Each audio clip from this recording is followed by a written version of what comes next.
Hello, folks, and welcome back to the Vision of Veritas here. So, last night I watched the debate, Oz versus Fetterman. I don't know if any of you got a chance to do that, but the only word that I can think to use to describe what I witnessed and what a lot of people witnessed was a train wreck. And it's not just because of Fetterman's inability to answer and comprehend questions. I also really didn't like the fact that Oz is a lukewarm Republican, just like Pat Toomey. The unfortunate part of this is Oz has the makings of a rhino, and collectively we have to stop that. That's a huge problem that is absolutely not what our nation needs. But of the two choices, I mean, it's obvious who I do support, and there's a lot of valid reasons for that. Now, I actually am going to go through the whole debate here. Yes, it is going to be long, but I think it's really important that we do that. I want to preface this by stating my commentary will have absolutely nothing to do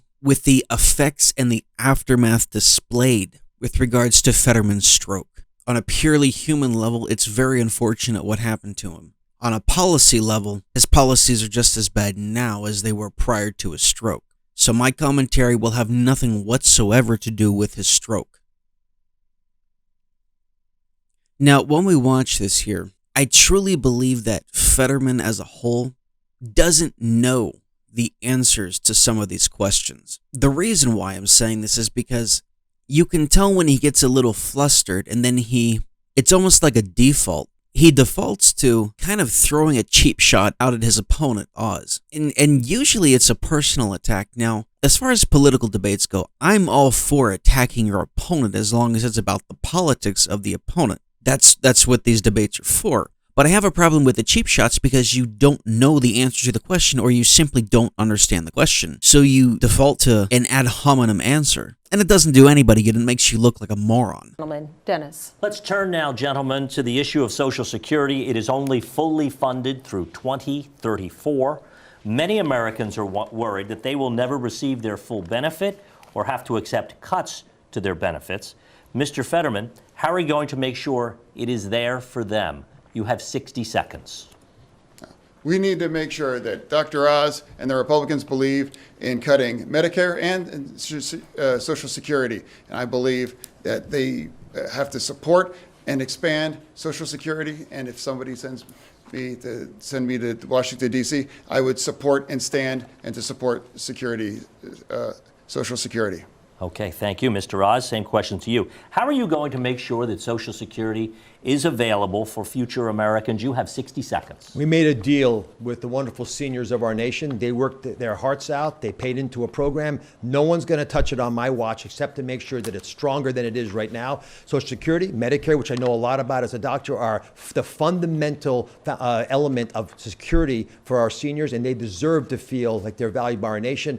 John Fetterman, again, has been running ads and saying that I'm against those with no proof. I have never said anything different than what I'm saying to you on this stage. But in an effort to fearmonger with people who are older and can be taken advantage of, he'll run these ads. John, it's reprehensible, but it's also reflective of your approach to doing these things. You haven't shown up on the campaign trail. You haven't answered questions from voters, not once on the campaign trail. You haven't answered questions from media once on the campaign trail, even just to show off that you could do it. And this is the only debate I could get you to come to talk to me on. And I had to beg on my knees to get you to come. And if it wasn't for Dennis probably getting involved, I don't think it would have happened. Seniors need to know more about your radical left positions, and I need to be able to tell them about my positions. That's what democracy is built on. We exchange ideas, the voters decide. You have hidden from them. Mr. Oz, I'm going to let you have 15 seconds in a moment, Mr. Fetterman, but can you give us a specific example of what you would do to protect Social Security? Well, for one, we have to make sure that it adequately increases with the higher inflation rates that we have. So we've got to make that 4% of wasted money that right now is in the budget redirected appropriately. And one of the first places that I would use it is Social Security and Medicare. And here's the reason. One of the worst things we can do to a people is give them bad quality care. And so if you have if you have people who are not going to see a doctor, for example, because they can't afford it, they'll get sicker. Bad medicine means more cost. No one benefits. Thank you. Mr. Fetterman, he said a few things a moment ago. I want to give you 15 seconds to respond to those. Now, again, I can't just say one thing other than that Dr. Oz would not support, and he would support cutting Medicare. And that's John, a why fact. do you say that? I've never said that. It's absolutely a fact. It's a fact. You would have voted against the Inflation Reduction Act, which has dropped our prescription drugs, and he doesn't believe. Okay, gentlemen, we need to move on. Lisa. All right. So here we have one person and one person only answering the question, and that individual wasn't Fetterman. Now, with regards to Social Security, that's really more than a 30-second answer. There's a whole lot involved with it, a whole lot that really needs to be changed with it, a whole lot that was dishonest about it, thanks to Clinton, because there's no such thing as the Social Security lockbox that he loved to peddle down everybody's throats.